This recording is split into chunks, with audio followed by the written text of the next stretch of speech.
MSLI TV رہنمائی بدلتی دنیا کے لیے۔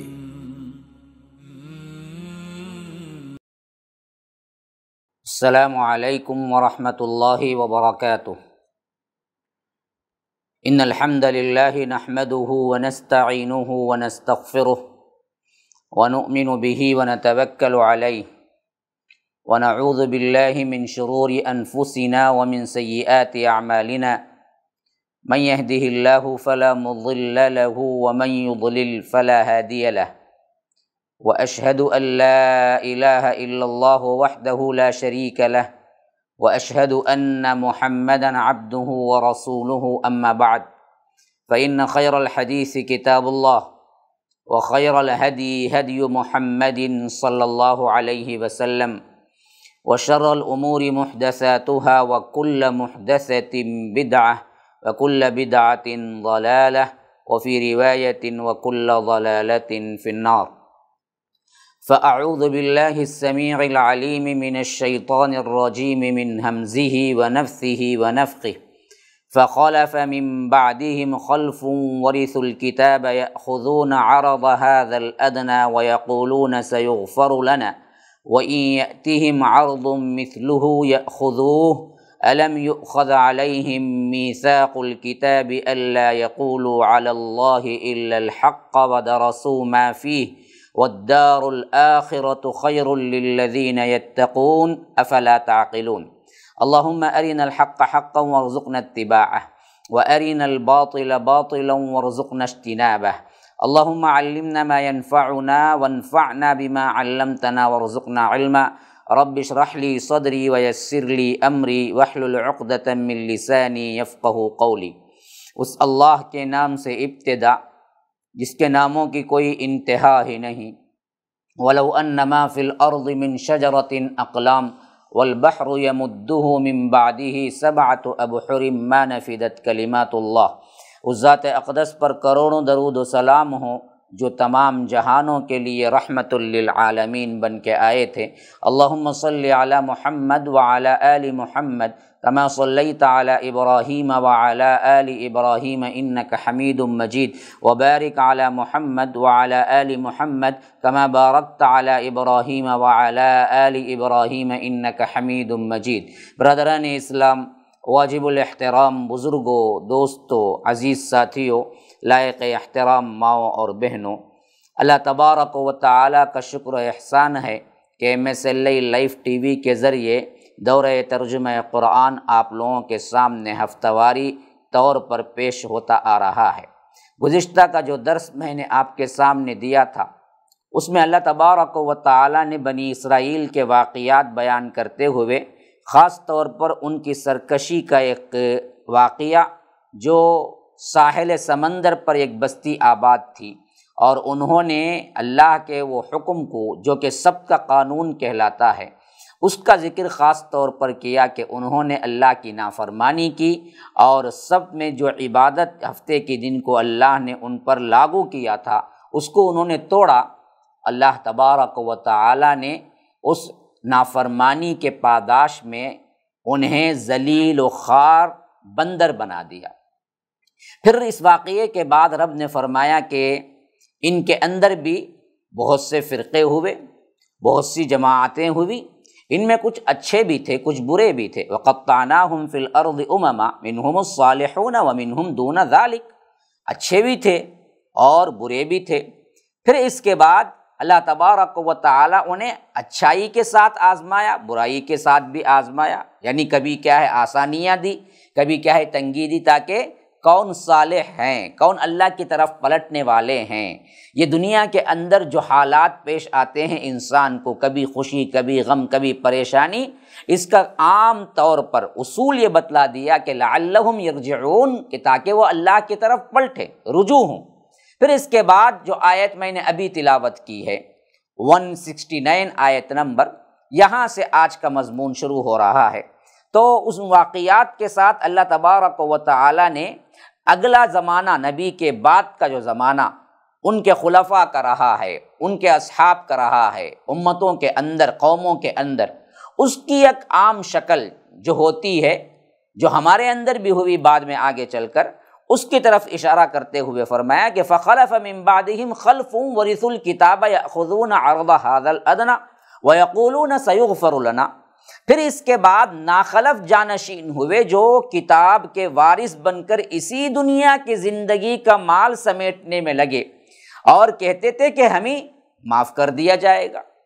یعنی اللہ تبارک و تعالیٰ فرماتا ہے کہ پھر کتاب ان لوگوں کے ہاتھوں میں آئی، نبی کتاب لائے، انہیں کیا ہے تربیت کی، پھر قوم نے سیکھا سمجھا، لیکن نبی کے جانے کے بعد پھر ان کے جو تابع تھے، ان کے جو متبعین تھے، ان کے بھی گزر جانے کے بعد آخرکار ایک زمانہ قوموں کی زندگی میں یہ بھی آتا ہے کہ ایسے لوگوں کے پاس پہنچ جاتی ہے کتاب جو ناخلف ہوتے ہیں۔ فَخَلَفَ مِن بَعْدِهِمْ خَلْفٌ۔ امام قرطبی فرماتے ہیں کہ خلف اگر لام کے سکون کے ساتھ پڑھا جائے تو بمعنی اولاد کے ہوتے ہیں، اور خلف لام کے فتحے کے طور پر پڑھا جائے تو بمعنی پیچھے آنے والوں کے ہوتے ہیں، خواہ وہ اولاد ہو، خواہ وہ اجنبی کوئی بھی ہو، جو بھی اس کی پیروی میں آتے ہیں ان سب کا مراد ہوتا ہے۔ تو فرمایا کہ فَخَلَفَ مِن بَعْدِهِمْ خَلْفٌ، پھر اس کے بعد وہ لوگ آئے جو ان کا پیچھا کرتے ہوئے، ان کو پیروی کرتے ہوئے، ان کے جانشین کیسے بنے وہ؟ عرض ھذا الادنی، انہوں نے کیا کیا؟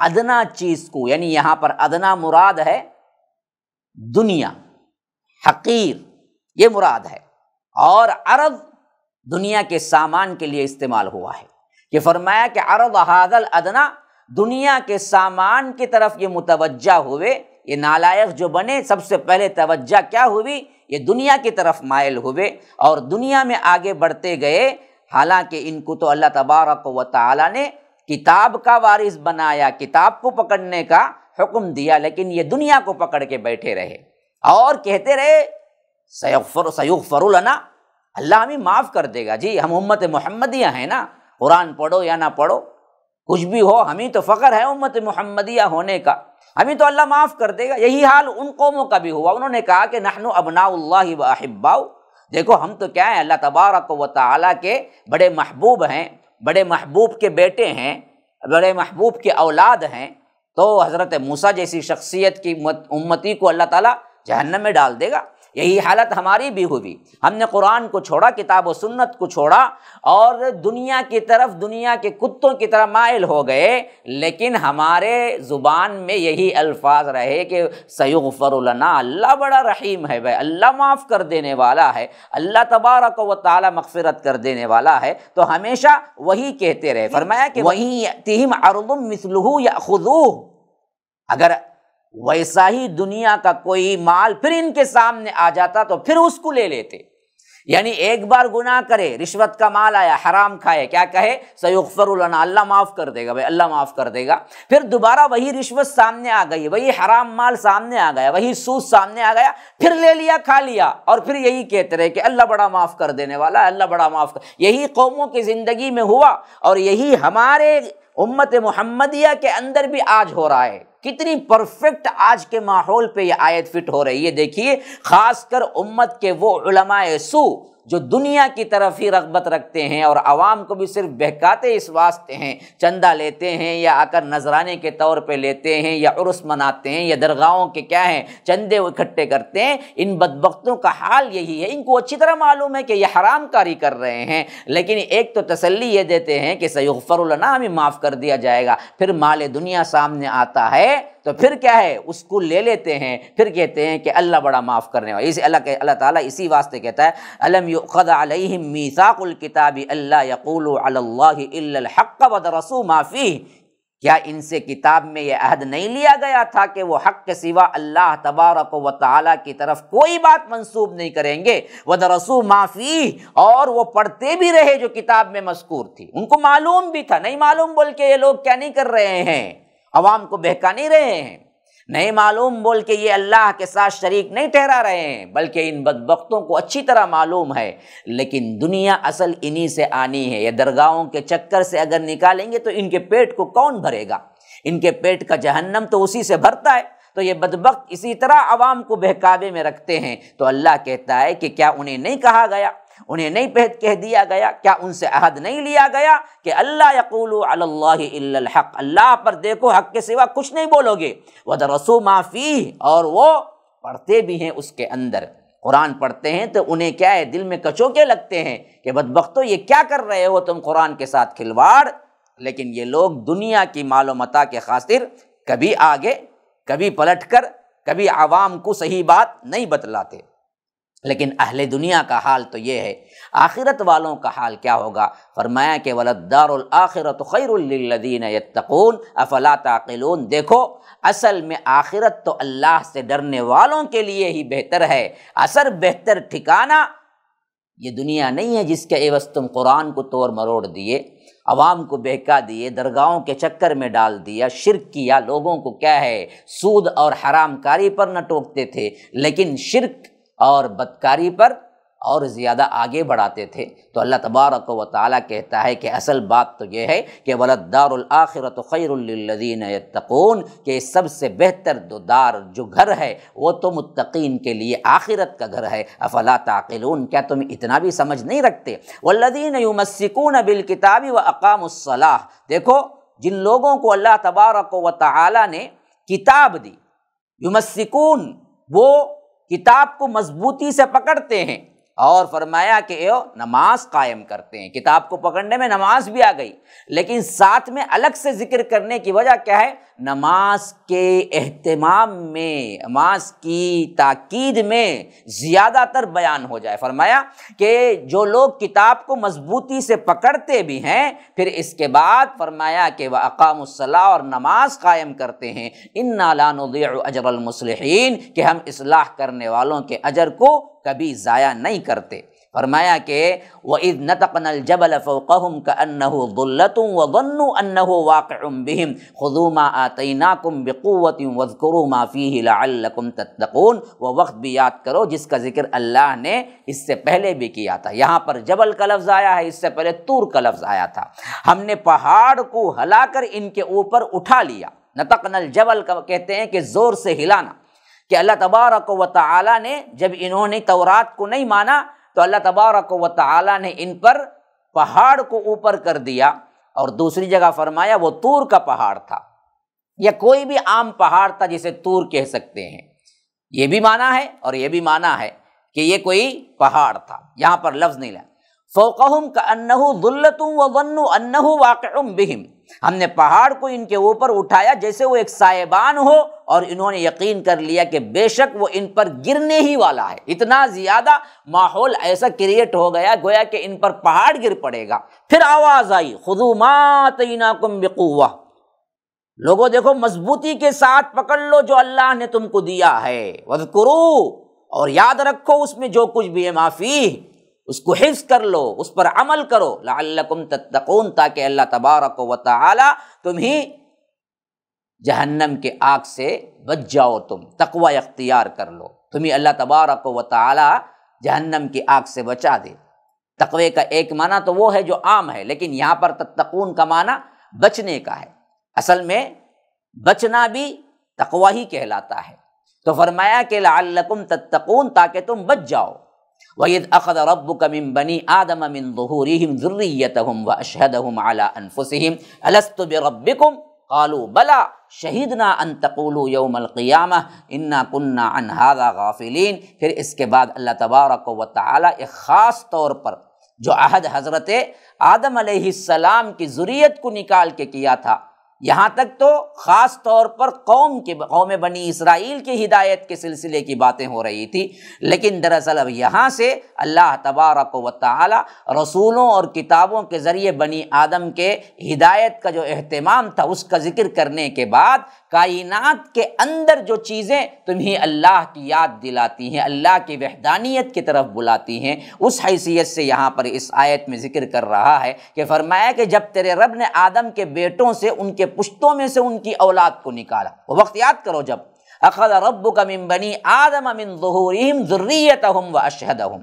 جب تیرے رب نے آدم کے بیٹوں سے ان کے پشتوں میں سے ان کی اولاد کو نکالا، آدم کے بیٹوں میں سے، ان کے پشتوں میں سے ان کی اولاد کو نکالا اور انہیں خود ان کے جانوں پر گواہ بنایا۔ وَأَشْهَدَهُمْ عَلَىٰ أَنفُسِهِمْ، پھر اس کے بعد پوچھا أَلَسْتُ بِرَبِّكُمْ، کیا میں واقعی تمہارا رب نہیں ہوں؟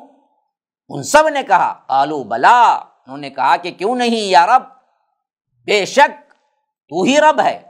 اللہ کہتا ہے شہدنا ان تقولوا یوم القیامہ انا کنا عن ھذا غافلین، انہوں نے کہا کہ کیوں نہیں، ہم نے شہادت دی، تو اللہ کہتا ہے ایسا ہم نے اس واسطے کیا کہ تم قیامت کے دن کہو کہ ہم اس سے غافل تھے۔ یہ نہ کہنے لگو تم کہ قیامت کے دن اے اللہ ہم کو تو معلوم ہی نہیں تھا، یہ نہ کہو اس واسطے ہم نے یہ کام کیا۔ اس آیت کی تفسیر میں ایک بات تو وہ ہے جو کہ احادیث میں بھی اشارہ ملتا ہے، جس میں بتایا گیا کہ اللہ تبارک و تعالی نے آدم کے پس سے تمام ذریت کو نکالا۔ مسند احمد کی روایت وغیرہ کے اندر یہ بات تصریح کے ساتھ آئی ہے۔ پھر اللہ تبارک و تعالی نے ان روحوں سے پوچھا کیا میں تمہارا رب نہیں ہوں؟ سب نے شہادت دی کہ اے اللہ تو ہی ہمارا رب ہے۔ پھر اللہ تبارک و تعالی نے اسے امتحان کے طور پر جانچنے کے لیے یہاں بھیجا، تو یہ عہد الست کہلاتا ہے کہ اللہ تبارک و تعالی نے وہ عہد لے کر پھر تمہیں دنیا میں بھیجا۔ اور ایک بات یہ بھی ہے کہ کائنات کا نظام اللہ نے ایسے بنایا ہے کہ اگر تم بصیرت کی نگاہ سے دیکھو تو تمہیں اللہ تبارک و تعالی نے یہ عقل دے دی کہ اللہ ہی رب ہے، وہ اکیلا ہے۔ یہ عقل اللہ تبارک و تعالی نے ہر انسان کی فطرت میں قدرتی طور پر رکھا ہوا ہے، تاکہ وہ کل کے دن یہ نہ کہنے لگیں کہ اے اللہ ہم تو غافل تھے۔ پھر فرمایا کہ او تقولوا انما اشرک آباؤنا من قبل وکنا ذریۃ من بعدہم افتہلکنا بما فعل المبطلون، یا یہ کہو کہ شرک تو ہم سے پہلے ہمارے باپ دادا نے کیا تھا اور ہم تو ان کے بعد آنے والے نسل تھے، تو کیا تو ہمیں ان کی وجہ سے ہلاک کرتا ہے جو باطل پرستوں نے کیا یا باطل والوں نے کیا یا ہمارے پہلے والوں نے کیا۔ یعنی یہ بھی عذر اب کوئی نہیں پیش کر سکتا کہ اے اللہ مجھے تو پتہ نہیں تھا درگاہ کو جانا شرک ہے، مجھے تو پتہ نہیں تھا غیر اللہ کو پکارنا شرک ہے، میرے باپ دادا مجھے یہی بتا کے گئے تھے دین، میں وہی کرتا رہا، تو سزا تو ان کو ہونی چاہیے، مجھے کیوں ہو؟ اللہ تبارک و تعالی نے اس قسم کی جتنی باتیں ہو سکتی تھی ان سب کو بند کر دیا۔ اسی لیے اللہ تعالیٰ یہاں فرماتا ہے او تقولوا انما اشرک آباؤنا من قبل، اس واسطے بھی ہم نے یہ عہد لیا کہ تم کل کے دن قیامت کے دن ہمارے پاس آ کے یہ نہ کہنے لگو کہ شرک تو ہمارے آبا و اجداد نے کیا تھا، ہم کیا کریں، ہم صرف انہوں نے جو کرتے پایا وہی ہم نے بھی کیا، ہم تو ان کے بیٹے ہیں، ہم تو ان کی اولاد ہے اور ہم ان کے بعد آئے، تو انہوں نے جو کیا اس کام کے لیے ہم ہی ہلاک کر دے گا۔ اللہ تبارک و تعالی اس ایکسکیوز کا بھی کوئی موقع نہیں رکھا۔ کیوں؟ اللہ نے عقل دے دی، اللہ تبارک و تعالی نے کائنات میں ایسی چیزیں رکھ دی جس سے تم کو پتہ چل جائے گا کہ شرک کیا ہے۔ اب تم کو پتہ کرنا تھا کہ تمہاری توحید کے لحاظ سے تم کو کیا علم حاصل کرنا ہے، تم نے نہیں کیا، باپ دادا کے راہ پہ چل کر کل عذر پیش نہیں کر سکتے کہ اے رب ہمیں کیا پتا تھا کہ باپ دادا نے کہا اور ہم نے کیا، آج ہمارے لیے عذاب کیوں؟ تو اللہ تبارک و تعالی یہ عذر قبول نہیں کرے گا۔ میرے بھائیو، جتنے لوگ بھی یہ سہارا لیتے ہیں کہ ارے ہم کو کیا جی، ہمارے باپ داداؤں سے کیا ہے، یہ سلسلہ چلا آ رہا ہے، یہ فاتحہ چلا آ رہا ہے، یہ عرس منانے کا سلسلہ چلا آ رہا ہے، ان سب کو متنبہ کر رہا ہے رب دیکھو یہ عذر نہیں چلے گا، تم پر ذمہ داری بنتی ہے کہ تم پڑھو، تم سیکھو، تم جانو توحید کیا ہے۔ جیسے دنیا میں تم نے اپنے باپ دادا کی اندھی پیروی نہیں کی، کسی کا باپ کسان تھا تو بیٹا یہ نہیں کہتا کہ بیٹا میرا باپ تو کسان تھا میں بھی کسان ہی رہوں، ڈاکٹر کیوں بنتا ہے، انجینئر کیوں بنتا ہے، وہاں پر باپ کا وہ حوالہ نہیں دیتا، دنیا میں وہ آگے بڑھتا ہے۔ کسی کا باپ غریب تھا تو بیٹا امیر کیوں بنتا ہے، وہ نہیں کہتا کہ میرا باپ تو کچھ نہیں کمایا میں کیوں کماؤں۔ تو یاد رکھیے دنیا میں یہ عذر نہیں کرتا تو دین میں اللہ کیسے یہ عذر قبول کرے گا۔ پھر فرماتا ہے وَكَذَلِكَ نُفَصِّلُ الْآيَاتِ وَلَعَلَّهُمْ يَرْجِعُونَ، اسی طرح ہم اپنے آیات کو ہم کھول کھول کر بیان کر رہے ہیں تاکہ وہ رجوع کریں، پلٹ آئیں، سیکھیں، ہدایت پالیں۔ وَاتْلُ عَلَيْهِمْ نَبَأَ الَّذِي آتَيْنَاهُ آيَاتِنَا فَانسَلَخَ مِنْهَا فَأَتْبَعَهُ الشَّيْطَانُ فَكَانَ مِنَ الْغَاوِينَ، اور انہیں اس شخص کی خبر پڑھ کر سنائیے جسے ہم نے اپنی آیات عطا کی تو وہ ان سے صاف نکل گیا، پھر شیطان نے اسے اپنے پیچھے لگا لیا تو وہ گمراہوں میں سے ہو گیا۔ یہاں روایتیں یہ ہیں کہ کسی خاص شخص کے بارے میں ہے، ایک روایت یہ بھی ہے کہ یہ عام ہے ہر اس انسان کے لیے جسے اللہ نے علم دین دیا لیکن پھر بھی وہ اس پر عمل پیرا ہو کے جنت حاصل نہیں کی بلکہ گمراہ ہو کر شیطان بن گیا، تو اس پر یہ مثال فٹ آتی ہے۔ تو اللہ کے رسول صلی اللہ علیہ وسلم سے کہا جا رہا ہے کہ آپ دراصل ان کو وہ چیز پڑھ کر سنائیے۔ ہاں، اصل میں انسلخ مطلب ہے سام اپنی بل سے دوبارہ نکل گیا، یا بکری کی کھال کو اتارنا سلخ کہلاتا ہے۔ تو یہاں پر فرمایا کہ وَاتْلُ عَلَيْهِمْ نَبَأَ الَّذِي آتَيْنَاهُ آيَاتِنَا فَانسَلَخَ مِنْهَا، اس شخص کی خبر پڑھ کر آپ سنائیے جس کو ہم نے کیا کیا تھا، اپنی طرف سے نوازا تھا، علم دیا تھا، لیکن وہ بدبخت اس علم کو نکال پھینکا۔ فَأَتْبَعَهُ الشَّيْطَانُ، اور شیطان نے اسے پیچھے لگا لیا، اس کے پیچھے یہ لگا اور شیطان بھی اسے لگا لیا، یہاں تک کہ وہ مکمل گمراہ ہو گیا، علم کے باوجود بھی گمراہی مول لی۔ اب اسی سلسلے میں فرمایا کہ وَلَوْ شِئْنَا لَرَفَعْنَاهُ بِهَا وَلَكِنَّهُ أَخْلَدَ إِلَى الْأَرْضِ وَاتَّبَعَ هَوَاهُ، اگر ہم چاہتے تو اسے اس علم کے ذریعے بلند کر دیتے، کیونکہ علم ہے نا، علم ایسی چیز ہے کہ وہ بلندی کی طرف لے جاتا ہے، لیکن وَلَكِنَّهُ أَخْلَدَ إِلَى الْأَرْضِ وَاتَّبَعَ هَوَاهُ، وہ زمین کی طرف چمٹ گیا اپنے خواہشات نفس کے پیچھے لگ کر۔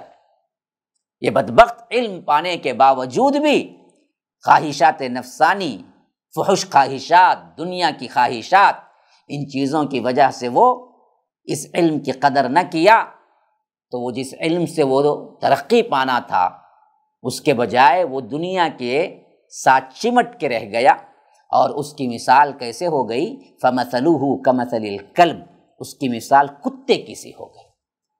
معلوم ہو گیا اب جو دین ہونے کے باوجود، علم ہونے کے باوجود دنیا داری میں اپنے آپ کو ملوث کرتے ہیں اور بھول جاتے ہیں، حرام حلال کی تمیز نہیں کرتے، معلوم ہونے کے باوجود دنیا کی صرف خواہش اور دنیا کے آرام اور آسائش کے لیے اللہ تبارک و تعالیٰ کی آیتوں کا انکار کر دیتے ہیں برملا، تو اللہ تبارک و تعالیٰ ان سے کہتا ہے کہ تم سب کی مثال کتے کی سی ہے۔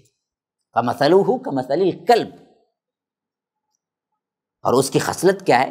ان تحمل علیہ یلہث او تترکہ یلہث، فرمایا کہ اگر تو اس پر حملہ کرے تو بھی زبان نکالے ہانپتا ہے، اسے چھوڑ دے تو بھی زبان نکالے ہانپتا ہے۔ کتا ایک ایسا جانور ہے جو ہمیشہ زبان نکالے ہانپتا رہتا ہے۔ دوسرے جانوروں کی خصلت یہ ہے کہ حملہ کرنے کے لیے کوئی آئے تو اس وقت وہ بھاگتا ہے، تو جس تیزی کے ساتھ بھاگتا ہے اس وقت اسے ایک کیفیت طاری ہوتی ہے کہ وہ زبان بھی نکالتا ہے، ہانپتا بھی ہے۔ لیکن آپ نے دیکھا ہوگا کوئی اس پہ حملہ نہیں کر رہا ہے کتے پر، وہ خاموشی سے روڈ پہ بیٹھا ہوا ہو یا کنارے پہ بیٹھا ہوا ہو تو آپ دیکھیں گے بیٹھے بیٹھے بھی وہ زبان نکالے ہانپتا رہتا ہے، گویا کہ کوئی اس کا پیچھا کر رہا ہے۔ یہ حالت صرف کتے کی ہوتی۔ تو اللہ تعالیٰ کہتا ہے کہ ان تحمل علیہ یلہث او تترکہ یلہث، کہ اگر اس پر حملہ کرے تو بھی زبان نکالے ہانپتا ہے اور اسے چھوڑ دے تو بھی زبان نکالے ہانپتا ہے۔ ذالک مثل القوم الذین کذبوا بآیاتنا، ان لوگوں کی مثال بھی ایسی ہے جنہوں نے اپنی ہماری آیتوں کو جھٹلایا۔ فقصص القصص لعلہم یتفکرون، کہ اللہ تبارک و تعالیٰ کہتا ہے کہ جنہوں نے ہماری آیتوں کو جھٹلایا سو یہ بیان سنا دے تاکہ وہ غور و فکر سے کام لیں۔ ذرا غور کر کے دیکھیں مسلمانوں، کتنی بڑی ہمارے لیے نصیحت ہے۔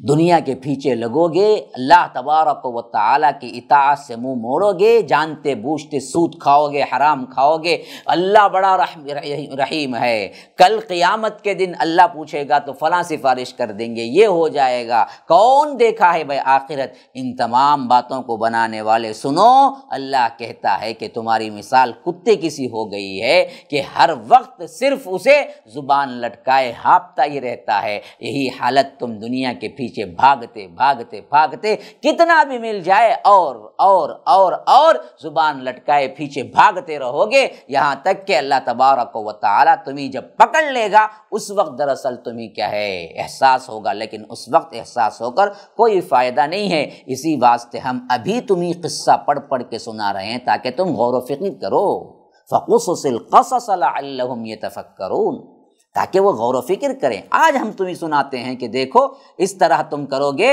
تو آخر کار تمہارا معاملہ بھی یہی ہو کر رہے گا۔ ساء مثلا القوم الذین کذبوا بآیاتنا وانفسهم كانوا یظلمون، برے ہیں وہ لوگ مثال کی روح سے، مثال کے اعتبار سے، جنہوں نے ہماری آیات کو جھٹلا کر یہ کتے کی صفت اپنا لی۔ اصل میں کیا ہے؟ وہ اپنی ہی جانوں پر ظلم کرتے رہے۔ ہمارے آیتوں کو جھٹلا کر ہمیں دراصل عاجز نہیں کیا، ہمارے لیے کوئی نقصان نہیں تھا، یہ دراصل خود اپنے آپ پر نقصان تھا۔ من یہد اللہ فہو المہتدی ومن یضلل فاولئک هم الخاسرون، جسے اللہ ہدایت دے سو وہی ہدایت پانے والا ہے، اور جسے وہ گمراہ کر دے وہی خسارہ اٹھانے والا ہے۔ ہدایت، رحمت، گمراہی سب میرے ہاتھ میں ہے۔ اللہ کہتا ہے کہ دیکھو میں جس کو ہدایت دوں، اصل وہی ہدایت تو مانگو اللہ سے گڑ گڑا کر، اے اللہ مجھے گمراہ نہ کر دینا۔ اور گمراہ انہی کو کرتا ہے جو گمراہی چاہتے ہیں، وہ اور آگے آ جائے گی۔ اب یہ بڑی سخت ترین آیت ہے اس حیثیت سے کہ گنہگار لوگ اپنے آپ کو ٹٹول کے دیکھ لیں۔ فرمایا وَلَقَدْ ذَرَأْنَا لِجَهَنَّمَ كَثِيرًا مِنَ الْجِنِّ وَالْإِنسِ، یقیناً ہم نے بہت سے جن اور انسانوں کو صرف جہنم ہی کے لیے پیدا کیا۔ یا رب، ان کا ٹھکانہ ہی جہنم ہے۔ وہ کون ہیں؟ لہم قلوب لا یفقہون بہا، ان کے دل ہیں لیکن اس کے ساتھ وہ سمجھتے نہیں ہیں۔ اللہ نے دل دیا سمجھنے کے لیے، دل دیا ہدایت پانے کے لیے، لیکن یہ سمجھتے ہی نہیں ہیں۔ وَلَهُمْ أَعْيُنٌ لَا يُبْصِرُونَ بِهَا، اور ان کی آنکھیں ہیں لیکن وہ ان کے ساتھ دیکھتے نہیں ہیں۔ وَلَهُمْ أَعْيُنٌ لَا يُبْصِرُونَ بِهَا وَلَهُمْ آذَانٌ لَا يَسْمَعُونَ بِهَا، اور ان کے لیے کان ہے لیکن اس کے ساتھ وہ سنتے نہیں ہیں۔ اولئک کالانعام بل هم اضل، یہ لوگ چوپائے ہیں، چوپایوں سے بھی بدتر ہیں۔ اولئک هم الغافلون، اور یہی ہیں جو بالکل ہی غافل ہیں۔ تو معلوم ہوا ایک تو اللہ تبارک و تعالی نے بعضوں کو پیدا ہی جہنم کے لیے کیا، لاکھ انہیں سمجھاؤ وہ صاف کہہ دیں گے کہ ہمیں تو کیا ہے اپنے پیروں کی باتوں پہ اعتماد ہے، ہم کتاب و سنت کو تو ماننے والے ہیں ہی نہیں جی، تم تو وہابی لوگ ہو، ہم اپنی بات اپنے پیروں سے ہی سنیں گے، لاکھ ہدایت سامنے۔ اللہ تعالیٰ کہتا ہے کہ ہم نے بعضوں کو صرف جہنم ہی کے لیے کیا ہے، پیدا کیا ہے، لیکن اس کا مطلب یہ نہیں کہ مجبوری میں وہ لوگ جہنم ہی جائیں گے، اللہ نے مجبور کر دیا نا۔ اللہ کے علم میں معلوم تھا کہ یہ ضرور بالضرور جہنم ہی جیسے کام کریں گے، جانے کے جتنے جانے کے جہنم کے کام ہیں وہ ویسے ہی کریں گے، برائی ہی کریں گے، تو اللہ نے انہیں جہنم ہی کے لیے لکھ دیا۔ اور ان کے اسباب میں سے یہ سبب بہت اہم ہے۔ قلب ہے، سمجھنے کے لیے تیار نہیں ہے ہدایت کو، آنکھ ہے، دیکھنے کے لیے تیار نہیں ہے اللہ کے کلام کو، کان ہے، سننے کے لیے تیار نہیں ہے قرآن و حدیث کو۔ اگر یہ لوگ یہ اپناتے تو وہ جہنم کے کردار والے نہیں بنتے، جہنمی نہیں بنتے۔ ان کا کردار یہ ہے کہ وہ سمجھنا ہی نہیں چاہتے قرآن کو۔ ہاں، بزنس میں طاق ہیں، بڑے بڑے کیا ہیں پلانس ہیں، لیکن قرآن پڑھ کے سمجھنا نہیں چاہتے۔ دنیا جہاں کی کیا ہے سب کچھ دیکھتے ہیں، فحاشی اور یعنی، لیکن اللہ کے قرآن کو دیکھنے کی توفیق نہیں۔ دنیا جہاں کے گانے یاد ہیں، دنیا جہاں کی غیبتیں یاد ہیں، لیکن دراصل کیا ہے قرآن کو سننے کی توفیق نہیں۔ یہ کیریکٹر ہوتا ہے ان لوگوں کا جن کو ہم نے جہنم ہی کے لیے پیدا کیا ہے۔ یہ اصل مطلوب ہے اس آیت میں، جو دل سے سمجھنا نہیں چاہتے، جو آنکھوں سے دیکھنا نہیں چاہتے ہدایت کو، جو کانوں سے کان لگا کر سننا نہیں چاہتے، یہ ہیں جن کو اللہ تبارک و تعالیٰ نے جہنم ہی کے لیے پیدا کیا ہے۔ یہ چوپائے جانور ہیں، نہ بل ہم اضل، جانور سے بھی بدتر ہیں۔ کیوں؟ جانوروں کو یہ حس نہیں دی گئی، جس حس کے ساتھ انسان کو بنایا گیا، تمیز جو دی گئی وہ تو جانوروں کو نہیں دی گئی، پھر بھی وہ اللہ کے مطیع ہیں، اور ہمیں دی گئی۔ اس دینے کے باوجود بھی ہم اس شعور کو صحیح طور پر اللہ کو سمجھنے اور اللہ کی اطاعت کرنے کے لیے استعمال نہیں کرتے، تو جانوروں سے بھی بدتر ہوئے نا۔ اولئک هم الغافلون، اصل یہی ہیں جو اللہ سے غافل ہیں۔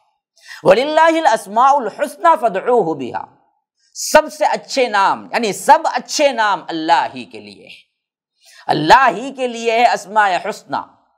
تو فرمایا کہ فَادْعُوهُ بِهَا، تو پکارو انہی سے، یا قادر، یا غوث، بدبخت تو یہ جو پکارتے ہو نا جی، یا اللہ، یا رحمان، یا رحیم، ہم پر رحم کر، اس سے پکارو، اللہ کے اسماء حسنہ سے مدد طلب کرو، اللہ کے اسماء حسنہ سے وسیلہ تلاش کرو، یہ اللہ نے حکم دیا۔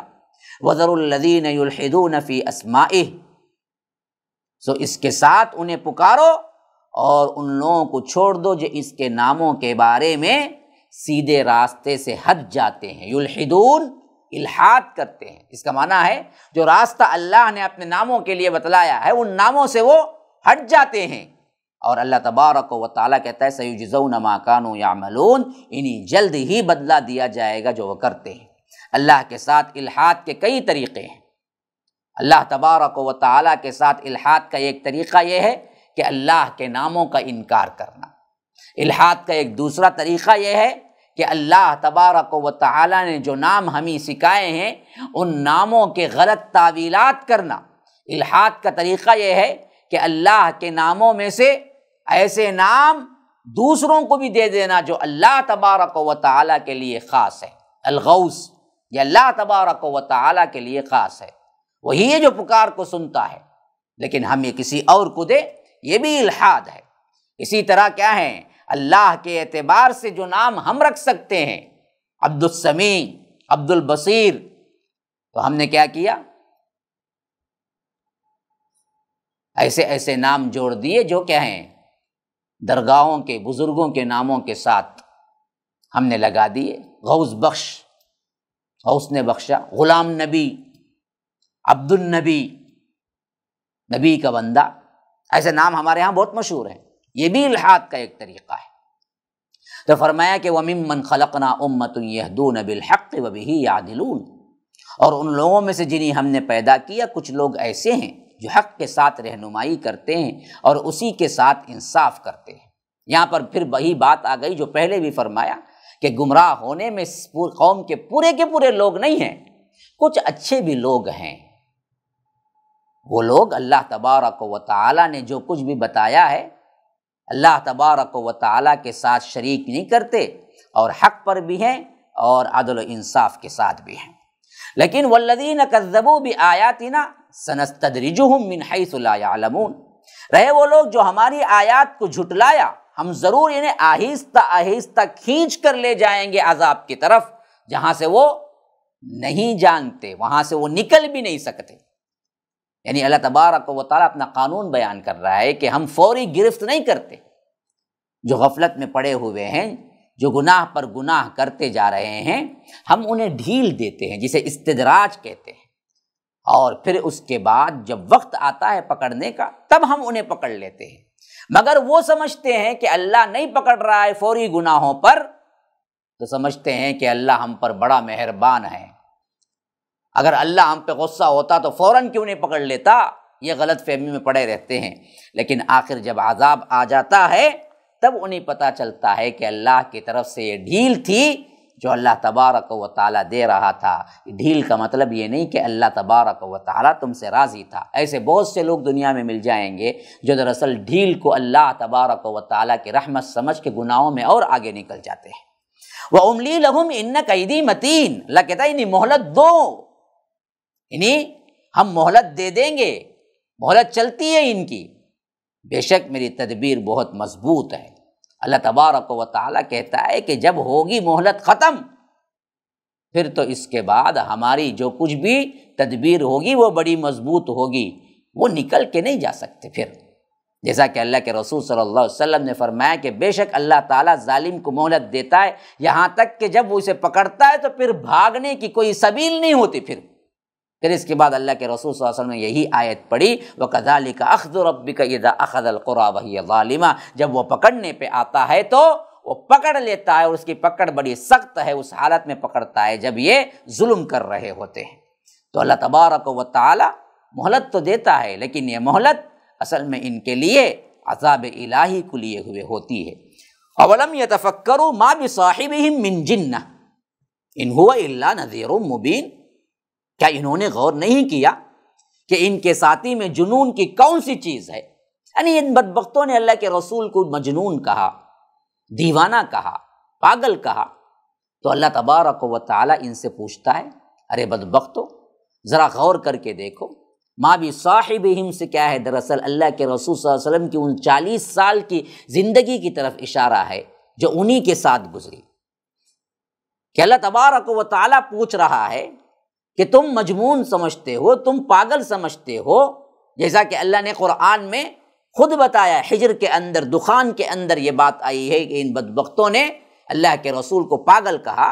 تو اللہ تبارک و تعالی نے اس آیت میں جواب دیا ہے کہ تم نے کبھی سوچا ہے کہ جس نبی کو تم پاگل کہتے ہو وہ تو تمہارے اپنے ساتھی ہیں، یہ نہیں کہ اچانک کسی بستی سے آ گئے، وہ تو تمہارے ساتھ 40 سال رہے ہیں، تم ان سے خوب واقف ہو، تمہارے اندر زندگی گزارا ہے، کچھ تو غور کرو۔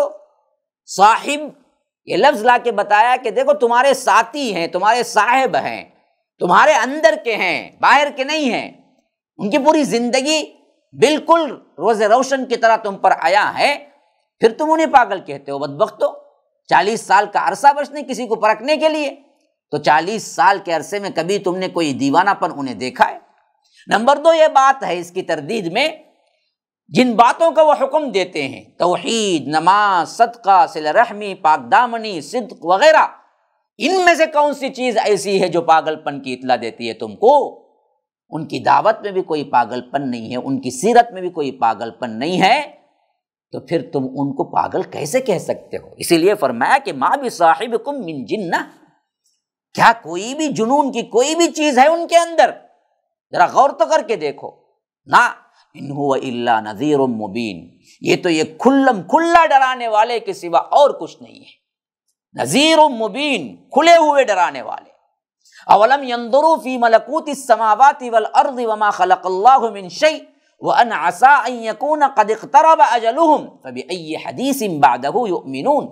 اللہ تبارک و تعالی فرماتا ہے اور کیا انہوں نے نگاہ نہیں کی آسمانوں اور زمین کے عظیم الشان سلطنت میں اور کسی بھی ایسی چیز میں جو اللہ نے پیدا کی ہے، اور اس بات میں کہ شاید ان کا مقررہ وقت واقعی قریب آ چکا ہے، پھر اس کے بعد وہ کس کی بات پر ایمان لائیں گے؟ اللہ تبارک و تعالی فرماتا ہے کہ یہ ملک، یہ بادشاہت جو اللہ تبارک و تعالی نے کیا، دلائل کونیہ کے اعتبار سے، دنیاوی دلائل کے اعتبار سے، اللہ تبارک و تعالی کی یہ عظیم الشان سلطنت اس بات کی گواہی دے رہی ہے کہ اللہ کے رسول صلی اللہ علیہ وسلم سچے رسول ہیں، کیونکہ آپ صلی اللہ علیہ وسلم جس توحید کی دعوت دے رہے ہیں وہ آسمان و زمین کے عظیم الشان سلطنت اور پوری کائنات کی ایک ایک چیز اس بات کی گواہی دے رہی ہے۔ اگر 2 ہوتے تو کائنات کیسے چلتی؟ لو کان فیہما آلہۃ الا اللہ لفسدتا، پوری کائنات چوپٹ ہو جاتی۔ پوری کائنات کا نظام چیخ چیخ کے بتا رہا ہے کہ رسول جس توحید کی دعوت دے رہا ہے وہ یہی توحید ہے، تو رسول سچا ہے بالکل۔ سلطنت کے اندر بڑی چھوٹی ہر چیز جو پیدا فرمائی ہے اس کی طرف تم نگاہ کر کے دیکھو، دعوت یہی ہوگی کہ اتنی بڑی سلطنت کا ایک ہی مالک ہے، ایک ہی خالق ہے جو ان سب کو پیدا کیا ہے۔ اور فرمایا کہ وَأَنْ عَسَىٰ أَن يَكُونَ قَدْ اقْتَرَبَ أَجَلُهُمْ، کیا انہوں نے یہ نہیں سوچا کہ ہو سکتا ہے ان کا مقررہ وقت بالکل قریب آ چکا ہو، یعنی موت کا مقررہ وقت بالکل قریب ہو اور ان کو معلوم نہ ہو، اور یہ انسان غفلت میں پڑے رہیں، موت کی گھڑی ان کے بالکل قریب آ جائے اور اس کے بعد وہ پلٹ کے بھی توبہ کر کے واپس آنے کی بھی انہیں مہلت نہ ملے۔ تو غور و فکر کی دعوت اس بات پر ہے کہ تم قیامت کا وہ منظر یاد رکھو جس دن کوئی کام نہیں آئے گا تمہارا، تو فَبِأَيِّ حَدِيثٍ بَعْدَهُ يُؤْمِنُونَ، کہ اس قرآن کے بعد پھر کون سا قرآن ہے، کون سی بات ہے جس پر تم ایمان لاؤ گے؟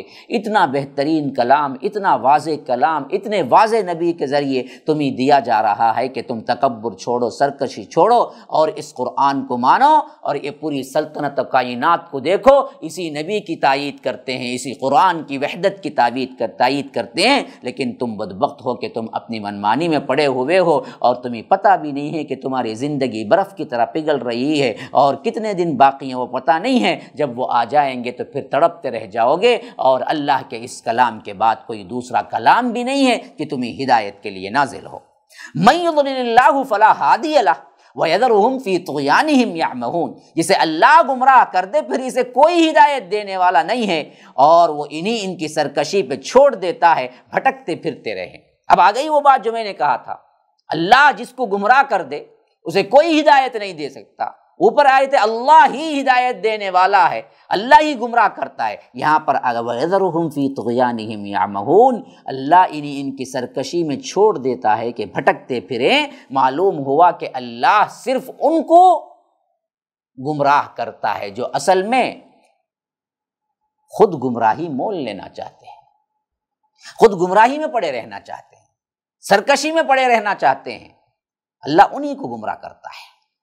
پھر فرمایا خاص اسلوب سے جس سے اللہ کے رسول صلی اللہ علیہ وسلم کو یہ لوگ دعوت کی آڑ کے لیے بہانہ بنا لیا تھا، وہ بات یہاں پر لا رہا ہے رب العالمین۔ یسألونک عن الساعۃ ایان مرساها قل انما علمها عند ربی لا یجلیها لوقتها الا هو ثقلت فی السماوات والارض لا تأتیکم الا بغتہ یسألونک کأنک حفی عنها قل انما علمها عند اللہ ولکن اکثر الناس لا یعلمون۔ یسألونک عن الساعۃ ایان مرساها، فرمایا کہ وہ تجھ سے قیامت کے بارے میں پوچھتے ہیں کہ اس کا وقوع کب ہوگا، کب قائم ہوگی قیامت۔ اللہ کے رسول صلی اللہ علیہ وسلم آپ کہہ دیجئے اس کا علم تو میرے رب کے پاس ہی ہے، علمها عند ربی لا یجلیها لوقتها الا هو، اسے اس کے وقت پر اس کے سوا کوئی ظاہر نہیں کرے گا، اللہ ہی کو معلوم ہے وہ کب آنا ہے۔ وہ آسمانوں اور زمین میں جب واقع ہوگا تو بہت بڑا واقعہ ہے، بہت بھاری واقعہ ہے وہ جو ہو کر رہے گا۔ لا یجلیها لوقتها الا هو ثقلت فی السماوات والارض، آسمانوں اور زمین کے لیے بہت بھاری ہے وہ چیز جب وہ قیامت قائم ہوگی جو تم پر آئے گی۔ کیسے آئے گی؟ فرمایا کہ لا تأتیکم الا بغتہ، وہ آئے گی تم پر لیکن مگر اچانک، ہاں اچانک آئے گی تم پر، اور تجھ سے پوچھتے ہیں جیسے تو اس کے بارے میں خوب تحقیق کرنے والا ہے۔ یہ گویا کہ کیا ہے، وہ بار بار جو ٹارچر کرتے تھے اس کی طرف اشارہ ہے۔ فرمایا کہ یہ لوگ کرتے کیا ہیں، یسألونک کأنک حفی عنہا، حفی کہتے ہیں بار بار پوچھ کر، کوئی انسان کھرید کر، کوئی انسان کیا ہے کھوج کر کسی کے بارے میں علم حاصل کرنے والے کو حفی کہتے ہیں۔ تو اللہ تبارک و تعالیٰ فرماتا ہے کہ یسألونک کأنک حفی عنہا، اے اللہ کے رسول قیامت کے وقت کے بارے میں یہ بدبخت آپ سے ایسے پوچھ رہے ہیں گویا کہ آپ اس کے بارے میں تحقیق کر کے کھوج کر کے وہ علم حاصل کر چکے ہوں، حالانکہ اس علم کے بارے میں اللہ کے علاوہ کوئی نہیں جانتا۔ تو یہ پوچھتے کیوں ہیں؟ انہیں بتا دیا گیا ہے کہ قیامت آنی ہے، انہیں بتا دیا گیا ہے کہ نشانی ہے، لیکن انہیں یہ نہیں بتایا گیا ہے کہ وہ کب واقع ہوگی۔ اور فرمایا لا تأتیکم الا بغتہ، وہ نہیں آئے گی مگر اچانک۔ جب قیامت کی نشانیاں ہیں تو اچانک کیسے آئے گی؟ یہ بات بھی سمجھ لیجئے کہ قیامت کی نشانیاں ہیں، لیکن قیامت کی نشانیاں ہوتے ہوئے بھی وہ کوئی پرٹیکولر ٹائم نہیں ہے، پرٹیکولر منٹ نہیں ہے، لمحہ نہیں ہے جس میں اللہ نے بتا دیا ہو کہ اس وقت آئے گی۔ تو قیامت کی نشانیاں ہوتے ہوئے بھی جب وہ آئے گی اچانک ہی آئے گی۔ تو اللہ کے رسول یہ آپ سے ایسے پوچھتے ہیں جیسے آپ اس پر کھوج کر، اس پر ریسرچ کر کے کویا کہ علم لے لیا ہو۔ تو معلوم ہوا یہ علم اللہ کے رسول کے پاس بھی نہیں تھا۔ جو بدبخت لوگ سمجھتے ہیں کہ اللہ کے رسول بھی عالم الغیب ہیں، یہ قرآن کی اس آیت سے صاف ٹکراؤ ہے، ان کو بھی پتہ نہیں ہے۔ تو آپ کہہ دیجئے انما علمها عند اللہ، اس کا علم تو صرف اللہ کے پاس ہے، ولکن اکثر الناس لا يعلمون، لیکن اکثر لوگ یہ جانتے نہیں ہیں۔ قل لا املک لنفسی نفعا ولا ضرا الا ما شاء اللہ۔ اسی واسطے اب تسلسل کے ساتھ اللہ کے رسول صلی اللہ علیہ وسلم کی رسالت کے اعتبار سے کیا ماننا ہے اور رسالت میں کیا چیز شامل نہیں ہے، اس کے بارے میں بڑی تفصیل کے ساتھ کھلے عام اعلان کر دیا گیا۔ آپ صاف کہہ دیجئے اپنی جان کے لیے بھی کسی نفع و نقصان کا میں مالک نہیں ہوں۔ ارے میں دوسروں کو کیا کروں؟ ہاں، جو بدبخت لوگ، نبی تو چھوڑو، نبی اللہ کے رسول تو بہت بلند ہیں، انبیاء میں سردار الانبیاء سید الانبیاء ہیں، ادنا نبی کو چھوڑو، انبیاء کو چھوڑ کر جو لوگ عام انسان ہیں ان کو ولی بنا کے کہتے ہیں کہ نفع و نقصان کا اختیار غوث اعظم کے پاس ہے، فلاں ولی کے پاس ہے، فلاں معاملات میں ہے، تو اللہ تبارک و تعالی اللہ کے رسول کے ذریعے کھلوا کے بتا رہا ہے کہ دیکھو آپ صاف کہہ دیجئے لا املک لنفسی نفعا ولا ضرا، میں اپنے لیے بھی، اپنے نفس کے لیے بھی، اپنے لیے بھی کوئی نفع اور نقصان کا اختیار نہیں رکھتا ہوں، الا ما شاء اللہ، صرف وہی جو اللہ چاہے۔ وَلَوْ كُنْتُ أَعْلَمُ الْغَيْبَ لَاسْتَكْثَرْتُ مِنَ الْخَيْرِ، اور اگر میں غیب جانتا تو ضرور بھلائیوں میں سے بہت زیادہ حاصل کر لیتا، خیر ہی خیر مل جاتا، مجھے کوئی مصیبت ہی نہیں پہنچتی، وَمَا مَسَّنِيَ السُّوءُ، اور کوئی تکلیف ہی مجھے نہیں پہنچتی، لیکن مجھے زندگی میں تکالیف پہنچے ہیں۔ میرے صحابہ کو کیا ہے، تعلیم کی غرض سے بات کر کے لے جا کے واقعہ بئر معونہ ہو، واقعہ رجی ہو، لے جا کر بدبختوں نے شہید کر دیا۔ اللہ کے رسول کو معلوم ہوتا تو یہ بدبخت لے جا کے شہید کرنے والے ہیں، تو اللہ کے رسول کیوں بھیجتے؟ غزوہ احد میں دندان مبارک شہید ہوئے، اللہ کے رسول کو معلوم ہوتا تو کیسے شہید ہوتے؟ ہاں، اللہ کے رسول صلی اللہ علیہ وسلم کو کتنی مرتبہ تکالیف اٹھانا پڑی اپنی زندگی کے اندر۔ اگر غیب کا علم ہوتا تو پھر اللہ کے رسول صلی اللہ علیہ وسلم ان سب سے بچ جاتے۔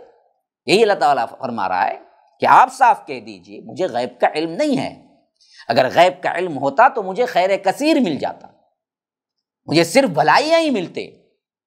اللہ کے رسول مایوس ہو کر 10 نبوت کو طائف پہنچتے ہیں، پورے مکے سے مایوس ہو کر کے یہ بدبخت اسلام نہیں قبول کریں گے، اور اس امید پر طائف کا سفر کرتے ہیں، بالکل پیدل پہاڑی سفر، اس امید پر کہ مکے کے لوگ تو نہیں لائے لیکن طائف کے لوگ تو اسلام قبول کر لیں گے شاید۔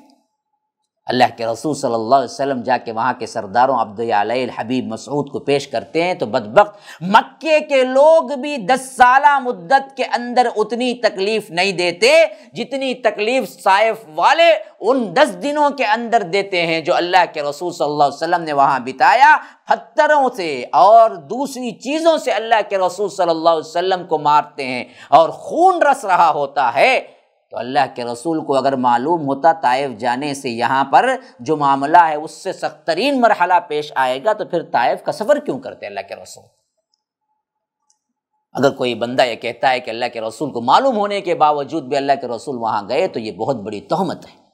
تو اسی لیے فرمایا کہ لستکثرت من الخیر، اگر مجھے معلوم ہوتا غیب کا علم تو مجھے خیر ہی خیر ملتا، وما مسنی السوء، مجھے تو کوئی برائی چھوتی بھی نہیں ہے۔ اصل میں کیا ہے، اللہ تبارک و تعالی مجھے عالم الغیب نہیں بنایا، نفع و نقصان کا مالک نہیں بنایا، میں کیا ہوں، ان انا الا نذیر و بشیر، میں تو صرف ایک نذیر اور بشیر ہوں، ڈرانے والا بشارت دینے والا ہوں، لقوم یؤمنون، اس قوم کے لیے جو ایمان لاتے ہیں۔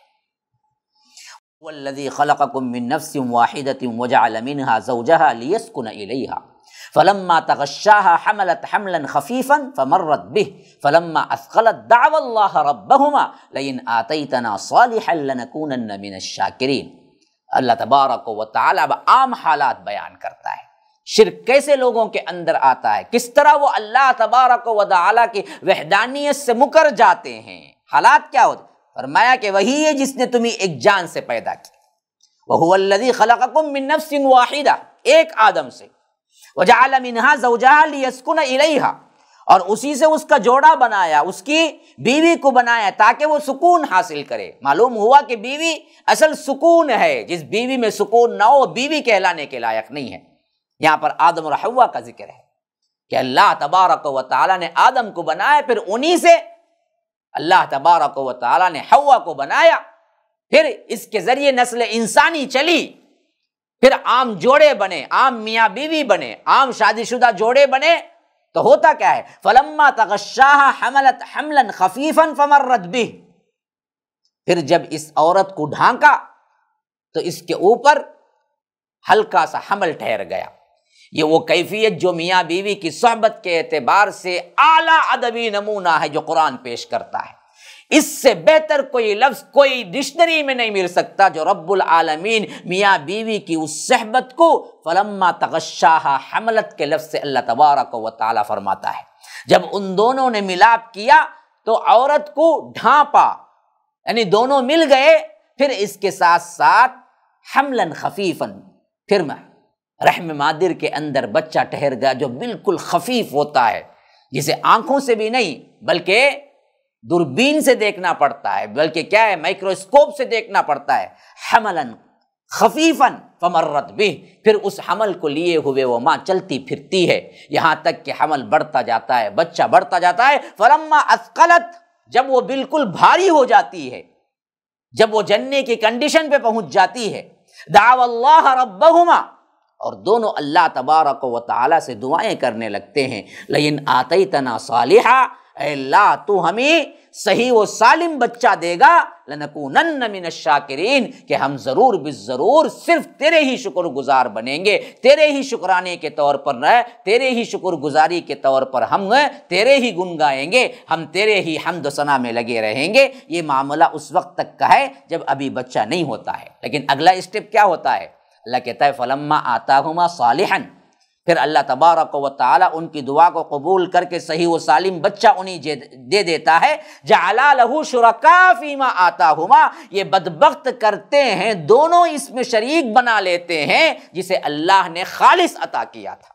اللہ تبارک و تعالیٰ سے دعائیں چل رہی ہیں، حمل ٹھہر چکا ہے، لیکن جب اللہ صحیح و سالم بچہ دیتا ہے تو اس صحیح و سالم بچے میں ان بدبخت میاں بیوی دونوں اللہ کے علاوہ دوسروں کو شریک کر کے کہتے ہیں کہ فلاں درگاہ کو گئی تھی، فلاں جگہ منت کو گئی تھی، فلاں جگہ کیا ہے پیر کے پاس گئی تھی، فلاں تعویذ دیے تھے، اسی سے میرا بچہ کیا ہو گیا بھائی، صحیح و سالم پیدا ہوا، ورنہ اس سے پہلے تو میرے بچے حمل سے مر جاتے تھے، پیدا ہونے سے پہلے ہی حمل گر جاتا تھا، فلاں کے پاس گئی تھی میں نے، پھر ہمارے لیے صحیح بچہ ہوا۔ کتنے لوگ کہتے ہیں، یہ پورے کے پورے کیا ہیں؟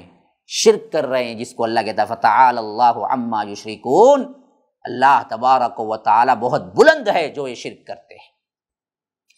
ایشرکون ما لا یخلق شیئا وہم یخلقون، اب یہاں سے کیا ہے؟ شرک کی وہ سنگینی اور وہ حماقت جس میں یہ لوگ پڑھ کے اللہ کو چھوڑ کر دوسروں کو شریک کرتے ہیں، اس بارے پر بڑا ہی بہترین تبصرہ ہے جو آگے آ رہا ہے۔ اللہ پوچھتا ہے ایشرکون ما لا یخلق شیء، ارے بدبختو ذرا تو عقل کرو، کیا انہی شریک بناتے ہو جو کوئی چیز پیدا نہیں کیے ہیں دنیا میں؟ وہم یخلقون، پیدا کرنا تو بہت دور کی بات ہے، وہ خود پیدا ہوئے ہیں، وہ کیا کریں گے؟ وہ ایک مکھی نہیں بنا سکتے، اور ایک مکھی جو ان کے چڑھاوے میں سے کچھ لے کے جاتی ہے اس کو واپس نہیں لا سکتے، یہ حالت ان کی ہے تو وہ تمہاری مدد کریں گے؟ ایسوں کو تم شریک ٹھہراتے ہو۔ ولا یستطیعون لهم نصرا ولا انفسهم ينصرون، نہ ان کی کوئی مدد کر سکتے ہیں، نہ خود ہی وہ اپنی مدد کرتے ہیں، یہ حالت میں پڑے ہوئے ہیں، وہ نہ ان کی کوئی مدد ہی کر سکتا ہے۔ تم سمجھتے ہو جا کے چڑھاوے چڑھانے سے وہ جا کے نیچے کھاتے ہیں؟ نہ، کوئی مدد تم نہیں کر سکتے، ان کو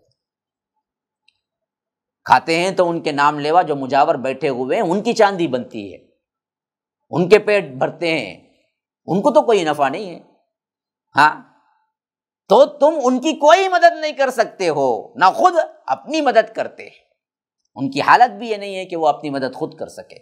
وَإِن تَدْعُوهُمْ إِلَى الْهُدَى لَا يَتَّبِعُوكُمْ سَوَاءٌ عَلَيْكُمْ أَدَعَوْتُمُوهُمْ أَمْ أَنْتُمْ صَامِتُونَ، اگر تم انہی سیدھے راستے کی طرف بلاؤ تو وہ تمہارے پیچھے نہیں آئیں گے، تم پر برابر ہے، تم انہیں بلاؤ یا تم خاموش رہو۔ اللہ اکبر، کس حد تک کھول کھول کے سمجھا رہا ہے۔ جن آیات کو اوپر بیان کیا تھا اس میں بتوں کی طرف سے ہر قسم کی قدرت کے، ہر قسم کے پاور کی نفی کر دی گئی جو غیر اللہ کے لیے لوگ مانتے تھے۔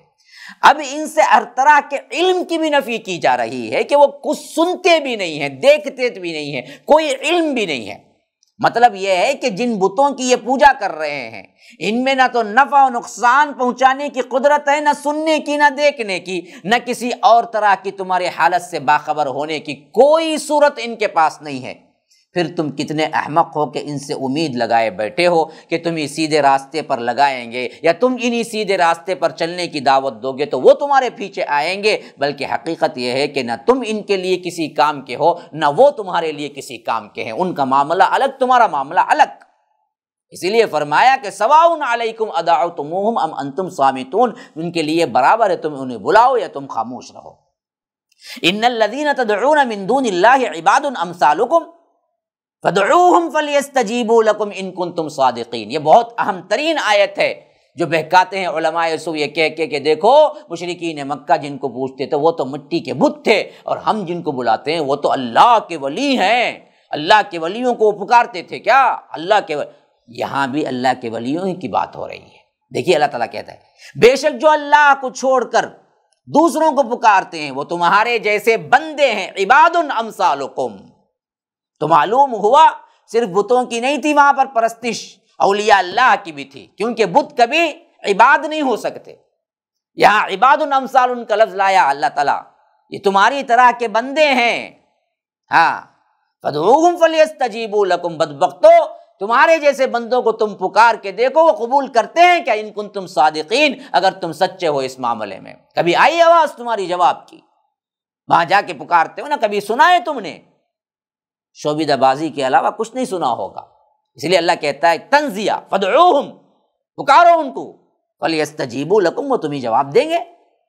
دیکھو ذرا جواب دیتے ہیں یا نہیں دیتے ہیں۔ ان کنتم صادقین، اگر تم سچے ہو قیامت تک کوئی جواب نہیں آئے گا۔ ان کا حال تو کیا ہے؟ الہم ارجل یمشون بہا ام لہم ایدی یبطشون بہا ام لہم اعین یبصرون بہا ام لہم آذان یسمعون بہا قل ادعوا شرکاءکم ثم کیدونی فلا تنظرون۔ کیا ان کے پاؤں ہیں جن سے وہ چلتے ہیں، یا ان کے ہاتھ ہیں جس سے وہ پکڑتے ہیں، یا ان کی آنکھیں ہیں جس سے وہ دیکھتے ہیں، یا ان کے کان ہیں جس سے وہ سنتے ہیں؟ کہہ دو تم اپنے شریکوں کو بلا لو، پھر میرے خلاف تدبیر کرو، بس مجھے مہلت نہ دو، لیکن میرا کچھ نہیں بگاڑ سکتے۔ اللہ کے رسول سے فرمایا جا رہا ہے، یعنی اوپر بتا دیا گیا کہ ان کے پاس کوئی علم نہیں ہے، ان کے پاس دیکھنے کی، سمجھنے کی، تم بلانے پر وہ آنے کی کوئی قوت نہیں رکھتے۔ پھر یہاں پر کیا ہے؟ اللہ تعالیٰ کہہ رہا ہے کہ الہم ارجل یمشون بہا، پھر تمہاری عقل کہاں چلی گئی کہ انہیں مدد کے لیے پکارتے ہو جبکہ ان کے سامنے تم ماتھے رگڑتے ہو؟ اس آیت سے اللہ تعالیٰ کہتا ہے کہ کیا ان کے پاؤں ہیں وہ چل کے آئے تم پر؟ جن بتوں کے تم ہاتھ، پاؤں، آنکھیں، کان، ناک بنا دیتے ہو، لیکن کیا وہ زندہ انسان ہے؟ تمہارے پاس چل کے آتے؟ دیکھنے کو تو پاؤں بھی ہیں، آنکھ بھی ہیں، ان کے کان بھی ہیں، لیکن ان کے لیے چل کے آنا کچھ نہیں ہے۔ تم نے تصویریں لگا رکھی ہیں، وہ تصویروں میں سے نکل کے بابا نکل کے آ جاتے ہیں کیا؟ نہیں، کوئی بھی نہیں ہے۔ ان چیزوں سے وہ کچھ کام نہیں لے سکتے۔ تو یاد رکھو شعور اور احساس ہی ان کے اندر نہیں ہے تو پھر تم کیسے انہیں پکارتے ہو؟ اگر تم میری بات نہیں سنتے ہو تو پکار کے دیکھ لو، زور لگا کے خلاف جا کر پکار لو اپنے بتوں کو، اپنے اولیاء کو، لیکن وہ کچھ نہیں کر سکتے، کوئی خلاف میں تدبیر بھی نہیں کر سکتے، ہمارے مقابلے میں آ بھی نہیں سکتے۔ ان ولی اللہ الذی نزل الکتاب وہو یتولی الصالحین، بے شک میرا پروردگار ہے جو میرا ولی ہے، میرا کارساز ہے، جس نے یہ کتاب نازل کی ہے، وہی نیکوکاروں کا بھی مددگار ہے۔ وہو یتولی الصالحین، وہی ولی ہے نیکوکاروں کے لیے بھی، یہ تمہارے بنائے ہوئے ولی کچھ نہیں کر سکتے۔ والذین تدعون من دونہ لا یستطیعون نصرکم ولا انفسہم ینصرون، جنہیں تم اس کے سوا پکارتے ہو اللہ کو چھوڑ کر، وہ نہ تمہاری مدد کر سکتے ہیں نہ خود اپنی مدد کر سکتے ہیں۔ ان کی تو حالت یہ ہے۔ پہلے بات یہ بیان فرمائی جو پہلے آ گئی تھی کہ وہ خود بھی دوسروں کی مدد نہیں کر سکتے نہ خود کی۔ اب یہاں تاکیداً پھر وہی بات آ رہی ہے، والذین تدعون من دونی لا یستطیعون نصرکم ولا انفسهم ینصرون، تاکہ مشرکین کی بے وقوفی اچھی طرح واضح ہو جائے۔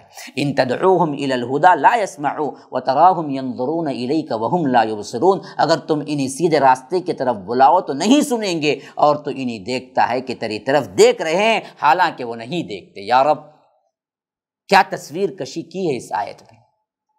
پہلے تو فرمایا کہ مشرکین اپنے بتوں کی جو صورتیں بناتے وقت ان کی آنکھوں کے اندر ایسی چمک پیدا کرنے کی کوشش کرتے ہیں، ایسی آنکھیں بناتے ہیں کوئی اچانک دیکھے تو مبہوت ہو جائے اور سمجھے کہ بت انہیں دیکھ رہا ہے، لیکن اللہ کہتا ہے سچ مچ وہ نہیں دیکھ رہا ہوتا ہے، وہ تو صرف تصویری آنکھ ہے، وہ کیا دیکھ رہے ہوتے ہیں، تم سمجھتے ہو کہ وہ دیکھ رہے ہیں۔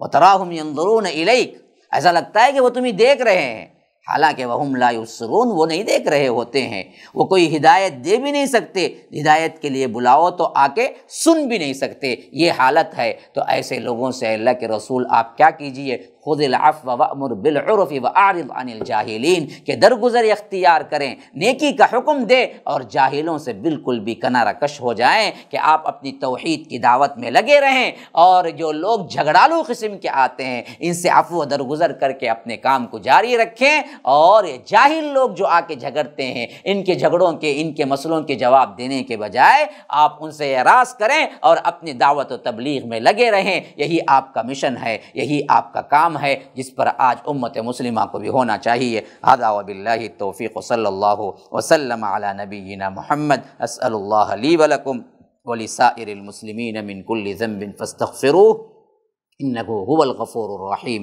والسلام علیکم ورحمۃ اللہ وبرکاتہ۔